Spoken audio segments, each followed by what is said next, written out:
मैंने तुम सबसे एक सत्य छुपाया है, और वो सत्य ये कि लक्ष्मण ने सरयू में जल समाधि ले ली है।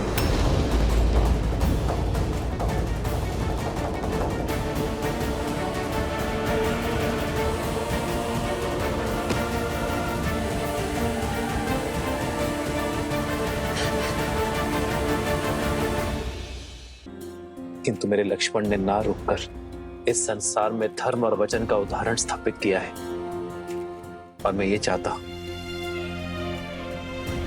कि मेरे पुत्र भी उसी मार्ग पर चले, धर्म और वचन की स्थापना के लिए अपने प्राण तक त्यागने को सज रहे। हनुमान, मैं जानता हूं तुक विराट है, किंतु ये समय टूटकर बिखरने का नहीं है। ये समय है स्वयं को संभालने का, हर संकट से लड़कर संसार की रक्षा करने का है।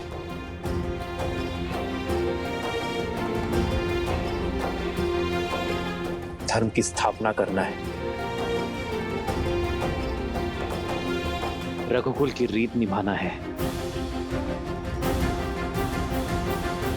मेरा विश्वास करो हनुमान, और कोई समस्या नहीं है। ये अयोध्या और अयोध्यापति सकुशल है, इसलिए तुम चिंता छोड़ो और लवकुश के साथ दिग्विजय की यात्रा में आगे बढ़ो। नहीं प्रभु, आप मुझे स्वयं से दूरी का दंश मत दीजिए। प्रभु, आप मुझे अपने साथ रहने की आज्ञा दीजिए, आज्ञा दीजिए प्रभु। आप कहें या ना कहें, ये भक्त सब समझता है प्रभु। लक्ष्मण भैया के बिना आप कितने कष्ट में होंगे प्रभु। माता सीता, अब तो माता सीता भी नहीं है आपकी पीड़ा हरने के लिए। प्रभु, आप मुझे इस विकट घड़ी में स्वयं से पृथक मत कीजिए, मत कीजिए प्रभु।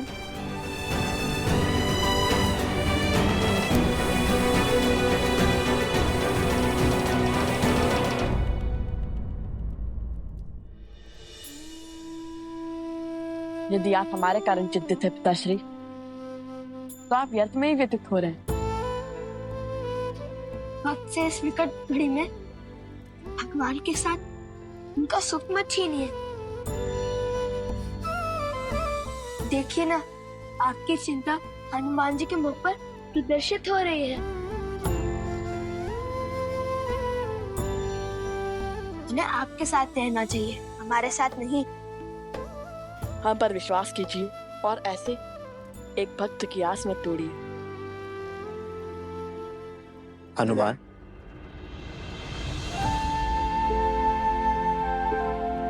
तो ठीक है, कल सूर्योदय होते ही हम पुरुषपुर की ओर प्रस्थान करेंगे, युद्ध का शंखनाद करेंगे।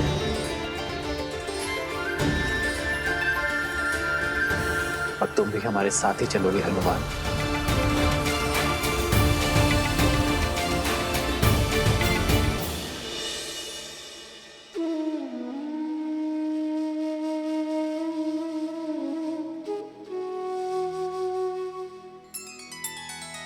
श्री रामचंद्र कृपालु भजु मन हरण भव भय दारुणम।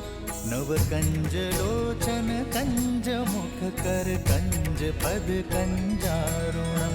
भगवान के अवतार का केवल नहीं गुणगान है, कैसे नारायण बने नर इसका पावन ज्ञान है। श्री राम श्री राम श्री राम श्री राम। आयुष्मान भव पुत्रो।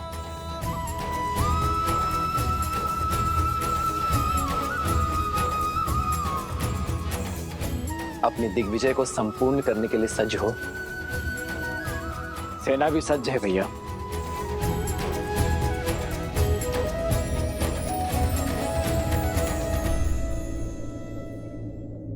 अपने दिग्विजय की मद में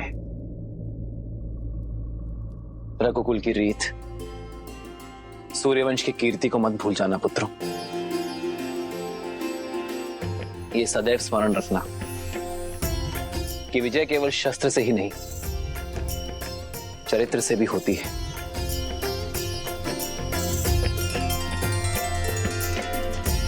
तुम दोनों केवल रघुवंश के अंश नहीं हो, धर्म के पथिक भी हो। और ये यात्रा केवल भ्रमण नहीं, यह अध्ययन है, संसार का भी और स्वयं का भी।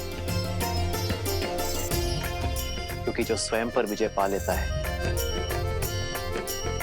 उसे संसार कभी हरा नहीं सकता।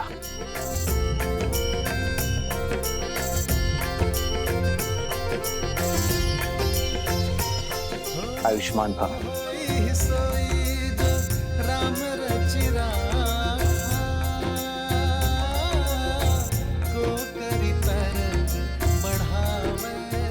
भरत, माताओं तक सूचना पहुंचा दी तुमने?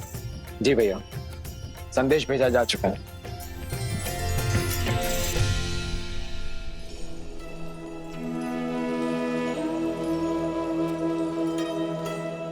माता, पत्र आया है।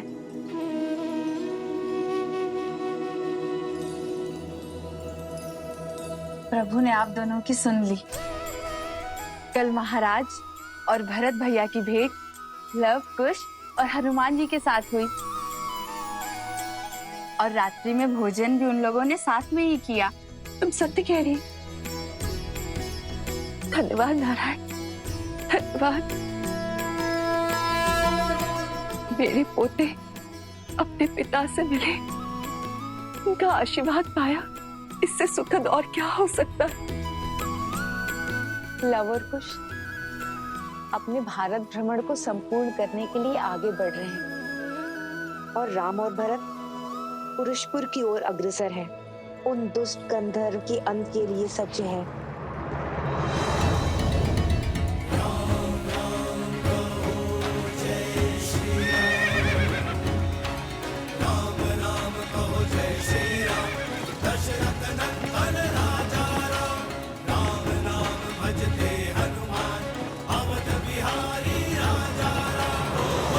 कुछ क्षण ही सही मन की शांति के लिए शीतल छाया तो मिली। आपका कोटि कोटि आभार प्रभु।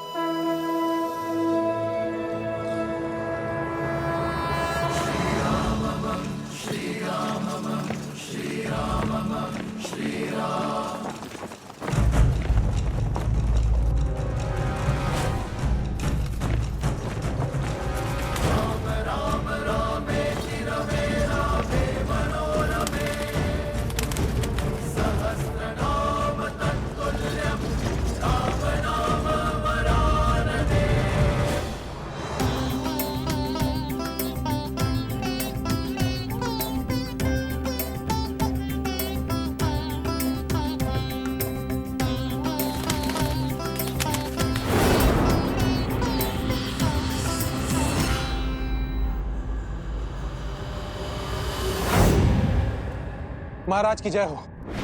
क्षेत्रवासियों ने अयोध्यापति राम से सहायता की गुहार लगाई है और वो अपनी सेना के साथ इसी ओर अग्रसर है। उनके अनुज भरत भी उनके साथ है। सुना है कि कौशल की सेना अत्यंत बलशाली है और प्रचंड है। यदि युद्ध हुआ तो हम उनसे कदापि नहीं जीत पाएंगे महाराज।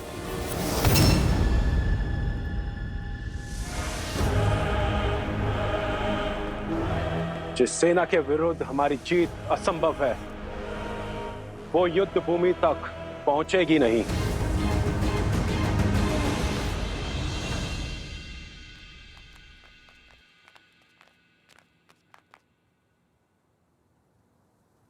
कुश, ये तो कोई आश्रम प्रतीत होता है। कदाचित आज भाग्य में किसी महान ऋषि से भेंट का आनंद लिखा है।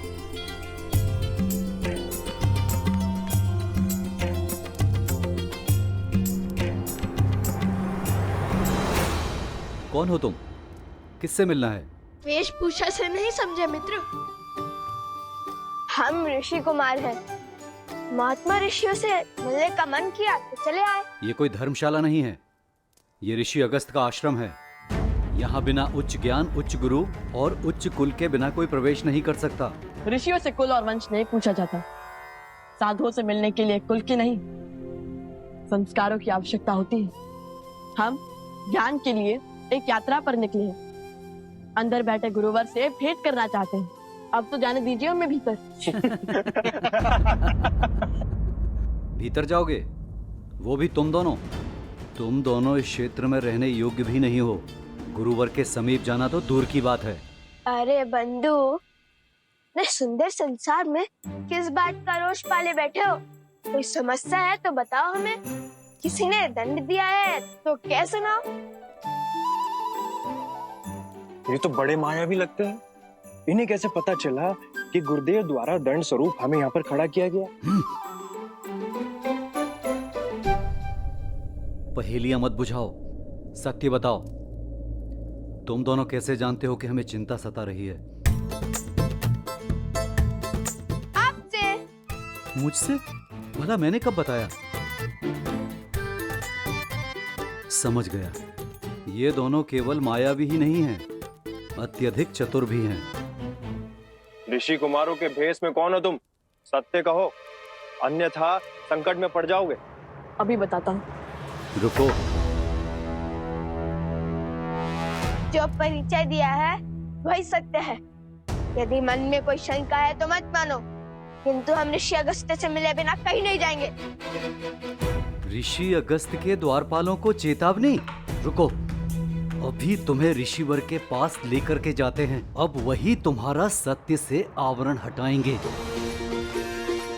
देखो मेरी चाल, लो भैया सज जाइए। ऋषि अगस्त्य से मिलने का सौभाग्य प्राप्त होने वाला है।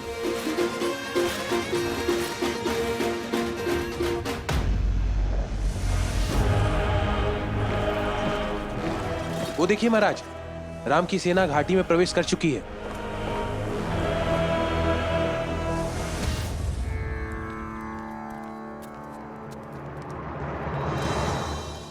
गुरुदेव प्रणाम। गुरुदेव, ये बालक आपसे मिलने की हट कर रहे थे। वेश तो किसी ऋषि कुमारों वाला है, किंतु आत्मविश्वास किन्हीं राजकुमारों सा है। इतना अहंकार तो किसी मायावी दानव में नहीं होता जितना इन दोनों में है। जानते हो ये दोनों कौन है? अवश्य, मायावी धूर्त हैं दोनों। नहीं, अयोध्यापति श्री राम और देवी सीता के पुत्र लवकुश हैं। प्रभु श्री राम और सीता माता के पुत्र? हमें क्षमा कर दीजिए, हमें क्षमा कर दीजिए ऋषि कुमार, नहीं राजकुमार। आपको पहचानने में हमसे भूल हो गई। उठो उठो मित्र।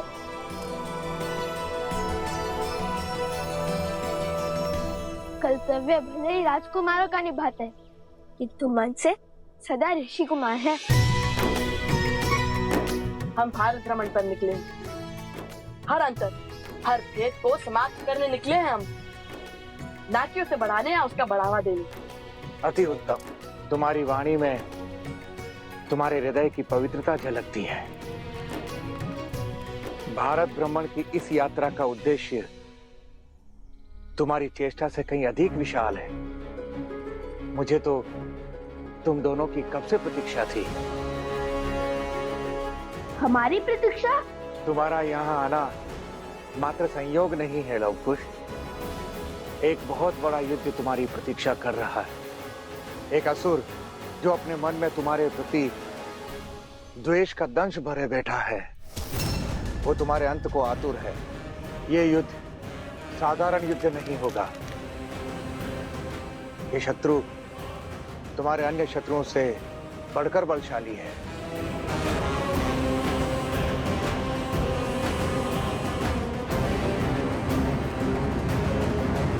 वो भी तुम दोनों की भांति पितृभक्त है, जो अपने पिता की मृत्यु का प्रतिशोध लेने का प्रण लिए बैठा है।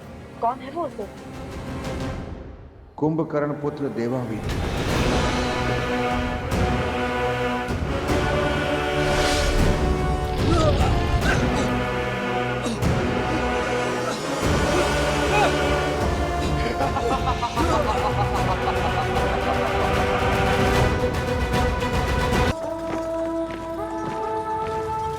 रुको, रथ रोको।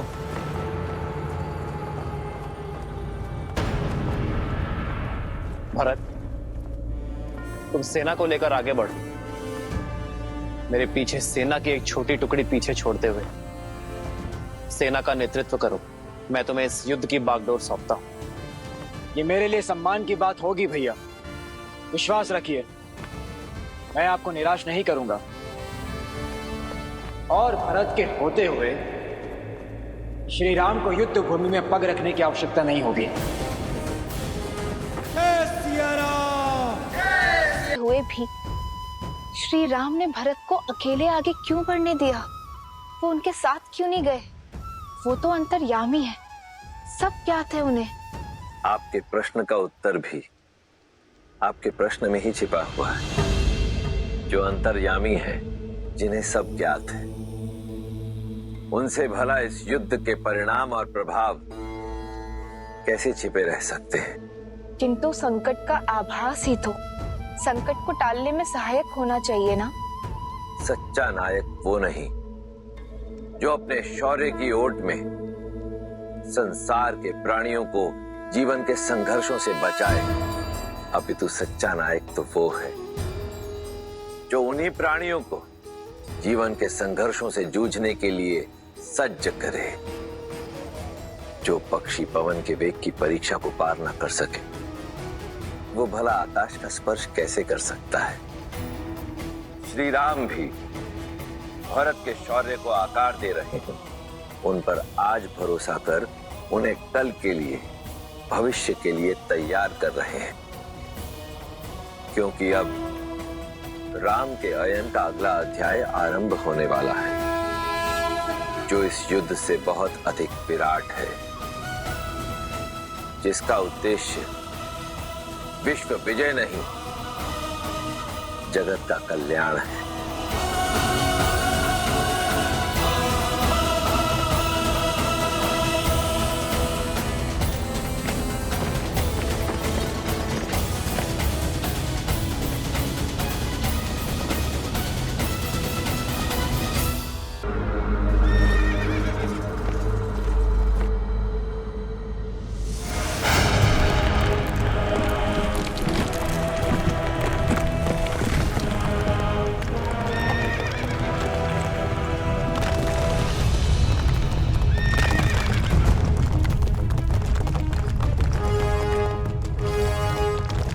आगे बढ़ो शीघ्र।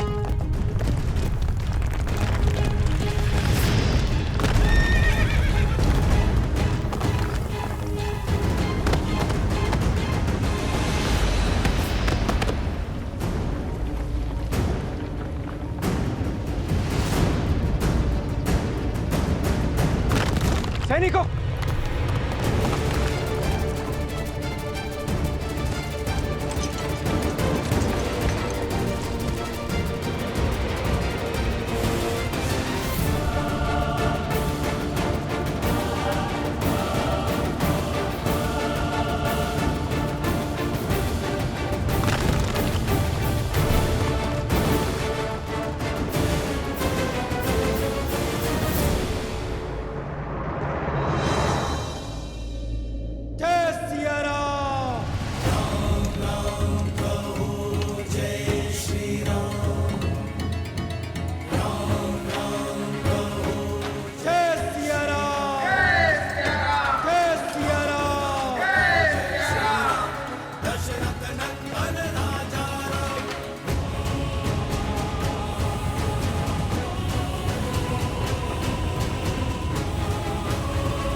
मेरे पिता महायोद्धा कुंभकर्ण के मृत्यु दिवस की पूजा करने से पीछे हट रहे थे ये सब।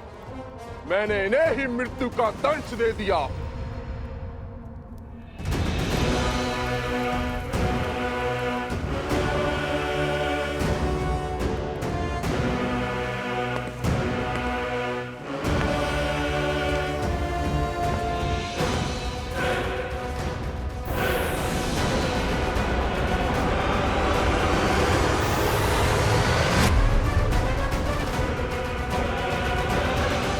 किसी भी अन्य नगर, द्वीप, राज्य से पंडित लाओ, उन्हें हमारे प्रजाजन दास के रूप में भेंट करो। साम, दाम, दंड, भेद कुछ भी करके उन्हें यहाँ लाओ। जो वो फिर भी ना आए तो उन्हें कहीं और जाने की स्थिति में मत छोड़ो। मेरे पिता महान थे, शूरवीर थे, भ्रातृभक्त थे, किंतु षड्यंत्रकारी राम ने उनकी सांस और उनका सम्मान दोनों छीन लिए। आज नहीं तो कल उस राम को अपने किए का दंड भोगना ही होगा।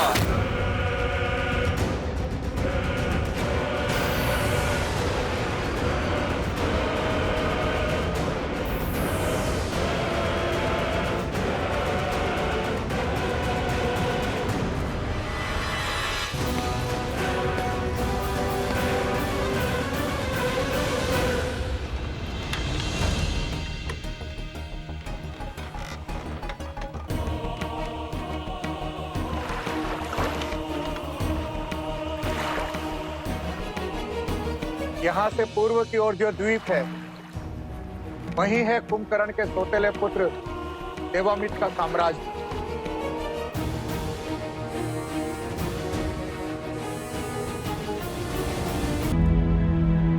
हनुमान, भरत के अकेले युद्ध में उतरने की चिंता सता रही है तुम्हें।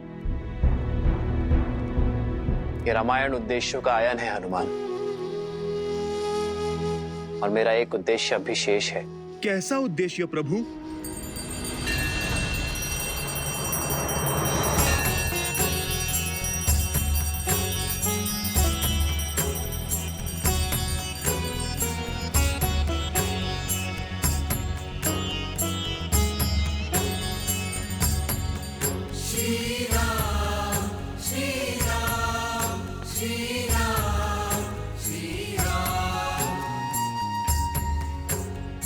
दशरथ पुत्र राम का नमन स्वीकार करे ऋषि कुंभोधर।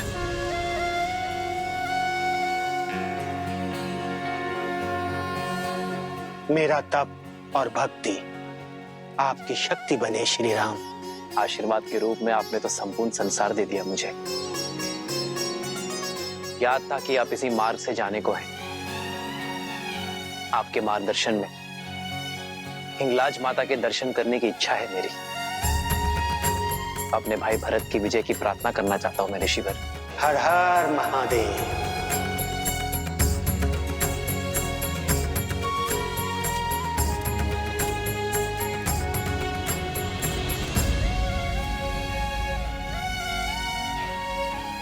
प्रभु, प्रभु मार्ग बहुत लंबा है और विकट भी। ऐसे आप बिना पादुकाओं के आप कैसे? जगत जननी के दर्शन करने जा रहा हूं मैं हनुमान। जितना कष्ट सहूंगा उतना ही उत्तम होगा, और फिर सुख की शैया से दुख की धरा में उतरने को ही तो संतुलन कहते हैं। मां के द्वार पर सब समान है। वहां ना ही कोई राजा है और ना ही कोई रंक, सभी याचक हैं, सभी श्रद्धालु हैं।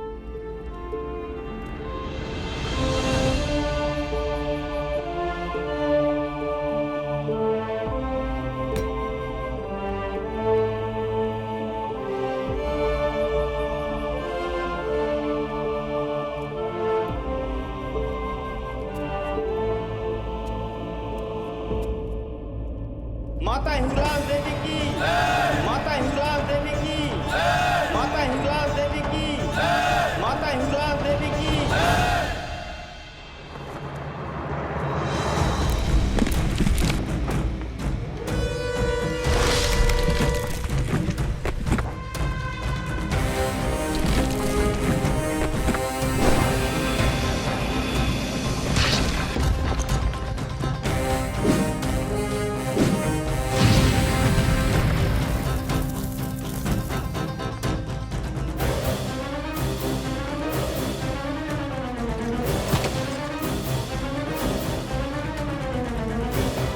आगे बढ़ो शीघ्र।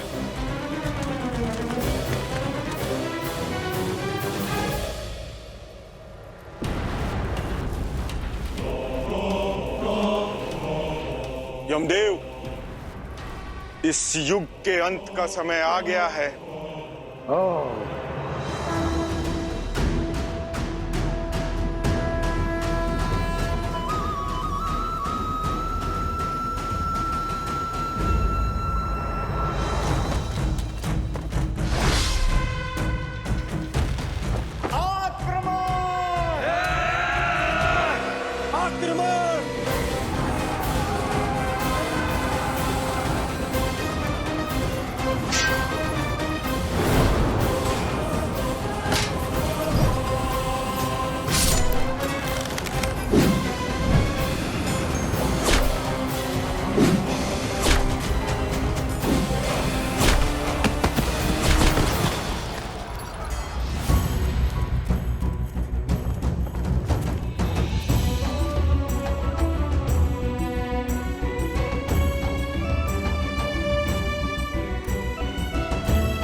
शीघ्र ही श्री राम के पग पुनः अयोध्या में पड़ेंगे, तब आपको उनके समक्ष जाना होगा काल पुरुष। और आप जैसे ही उनके समक्ष जाएंगे वैसे ही श्री राम विधि के विधान को समझ जाएंगे और अपनी देह को त्याग देंगे।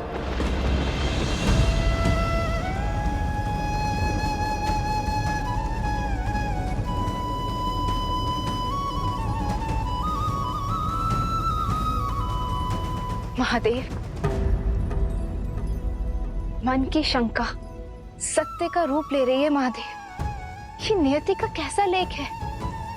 यहाँ लवकुश किसी अपरिचित स्थान की ओर प्रस्थान कर रहे हैं और वहां भरत अकेले ही इस युद्ध की बागडोर थामे खड़े हैं।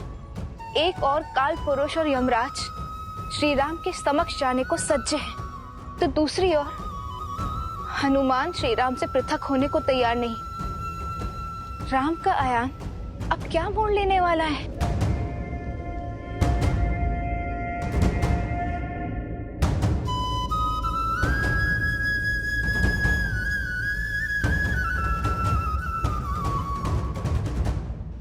क्या परम भक्त हनुमान अपने श्री राम का देह त्याग सह पाएंगे? जब उन्हें ज्ञात होगा कि काल का चक्र स्वयं श्री राम पर ही चलने वाला है, तब हनुमान को कौन रोकेगा, कौन संबल देगा उन्हें?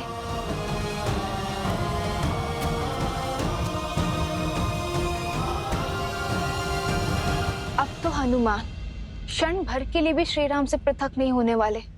ऐसी परिस्थिति में काल की स्थिति कैसे उत्पन्न होगी? और हनुमान स्वयं आपके अवतार है, भला आपको हराने का सामर्थ्य किसमें है? नियति के निर्णय को और भाग्य के लेख को बदला नहीं जा सकता देवी। यदि नियति को नियंत्रित करना संभव होता तो क्या स्वयं नारायण के अवतार श्री राम को वनवास का दंश सहना पड़ता? क्या देवी सीता धरती में समाहित होती? क्या श्री राम के अनुज लक्ष्मण इस प्रकार मृत्यु को वरण करते? क्या महाज्ञानी महातपस्वी लंकापति रावण इस प्रकार अपयश प्राप्त कर संसार से विदा होता? यही नियति का चक्र है देवी। कठोर परंतु न्यायपूर्ण। देर सवेर जो भी घटना घटित होने वाली होती है वो घट के रहती है। और अब नियति के इस चक्र का सामना हनुमान को करना पड़ेगा। अपने श्री राम से पृथक होने का दुख झेलना ही पड़ेगा,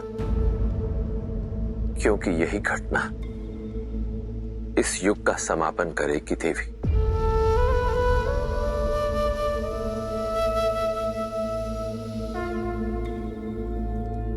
हिंगलाज देवी की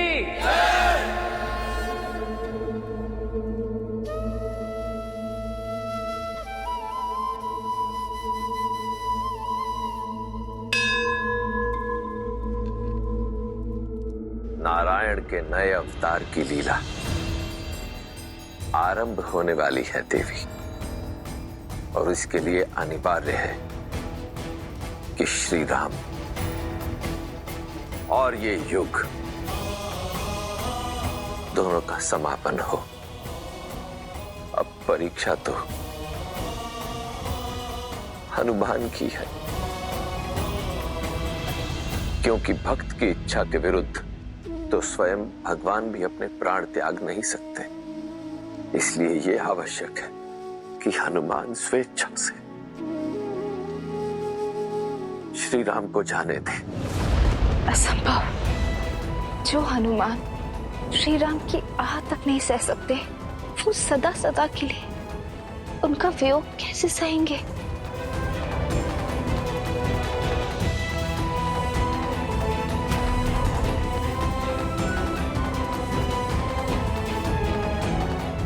हनुमान, मैं कुछ समय यही ध्यान लगाना चाहता हूं, भरत और लवकुश के लिए प्रार्थना करना चाहता हूं।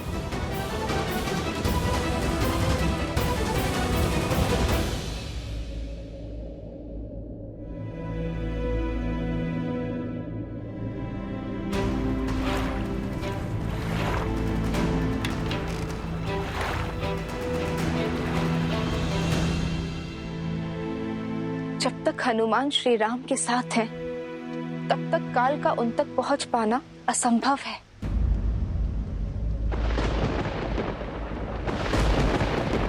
संपूर्ण त्रिलोक इस प्रश्न से चिंतित है देवी, और अब इसका उत्तर भी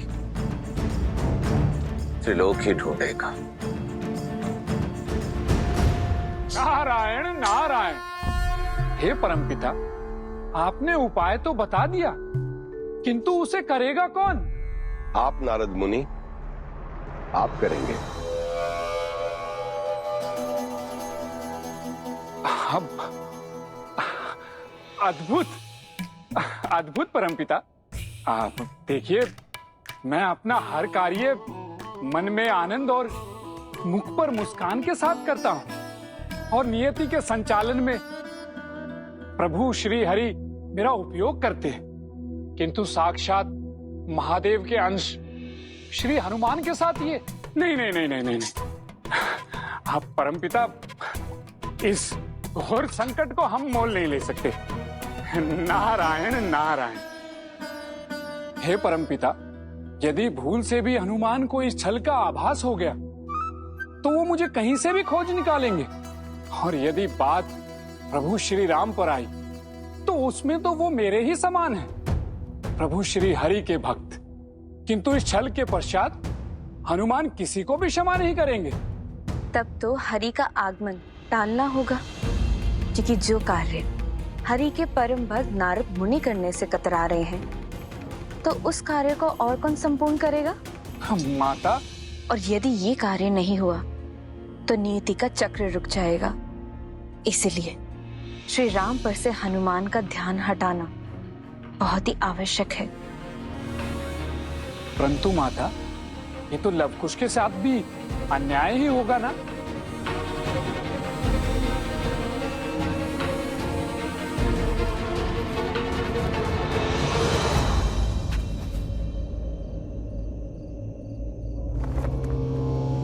देवामित्र बहुत बड़ा पितृभक्त है। वो अपने पिता को ईश्वर के समान पूजता है। वो राजा तो बन गया, किंतु उसकी दरिद्र प्रजा संसार को उपहार के रूप में बांटी जाती है। अपनी युक्ति और नीति से उस क्षेत्र के 7 द्वीपों पर उसका आधिपत्य है। उसके लिए संपूर्ण संसार में कोई महत्व रखता है तो वो है उसका पिता कुंभकर्ण। उसका एक ही उद्देश्य है, अपने पिता कुंभकर्ण की मृत्यु का प्रतिशोध लेना।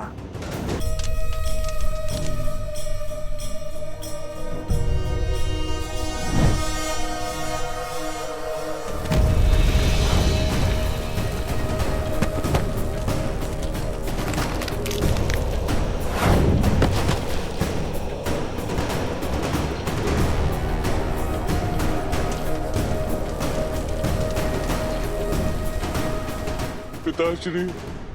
किंतु कुंभकर्ण उसकी माता करकोटी का दूसरा पति था। देवामित के पिता अनुलोमा को महाराज दशरथ ने देवासुर संग्राम में मार गिराया था। मैं आपका अंश तो नहीं हूं, किंतु मेरी विधवा माता से विवाह कर आपने मुझे अपने पुत्र की भांति पाला, मुझे स्नेह दिया, प्रेम की छाया दी, और एक दिन उस राम ने मुझसे मेरा संसार, मेरा पिता छीन लिया।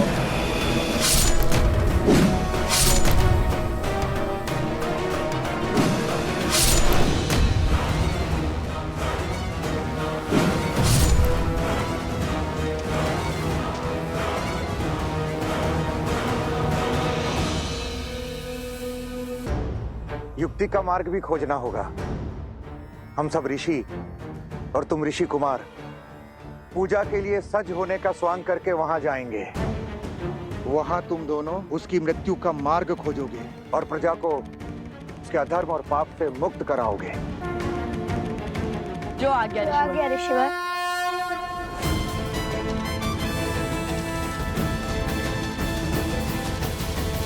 आपने तो अपना अनुज धर्म निभाया, अपने भाई की आज्ञा का पालन करने के लिए अपने जीवन का बलिदान दे दिया।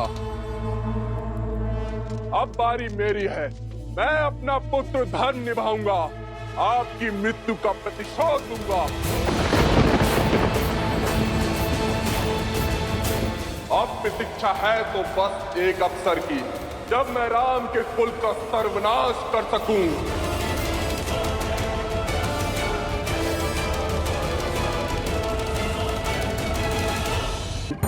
आंसू पूछो देवामित, अश्रु भविष्य और लक्ष्य दोनों को धूमिल कर देता है। रोते ही रहोगे तो आगे कैसे बढ़ोगे? तो वो क्या है, कभी कभी सत्य समक्ष होता है, किंतु हम अपने भावों के भंवर में, दुख और कष्ट में उसे देख ही नहीं पाते। अपनी दृष्टि स्पष्ट करो और देखो, अवसर समक्ष है, बढ़ जाओ प्रतिशोध के मार्ग पर आगे। सहायता की मनसा से आए हो तो पहेलियां मत बुझाओ। यदि मुझ में आपकी बात का सार समझने जितनी बुद्धि होती तो मैं इस क्षेत्र नहीं, संपूर्ण संसार का महाराज होता।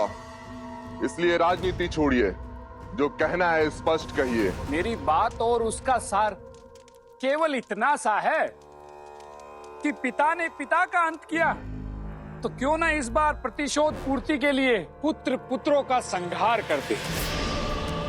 नियति ने अवसर दिया है, चूको मत।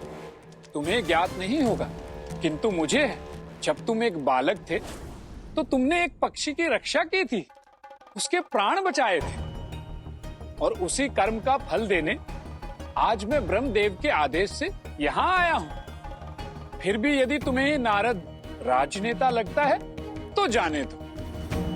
नारायण नारायण। अरे रुकिए नारद मुनि, आप तो बुरा मान गए।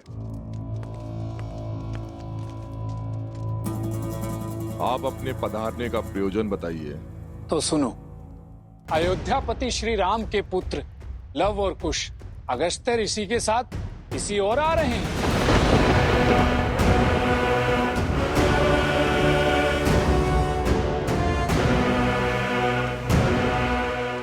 धन्यवाद ऋषिवर, आपने मुझे दिशा दिखाकर मेरे प्रतिशोध का मार्ग प्रशस्त कर दिया। नारायण नारायण।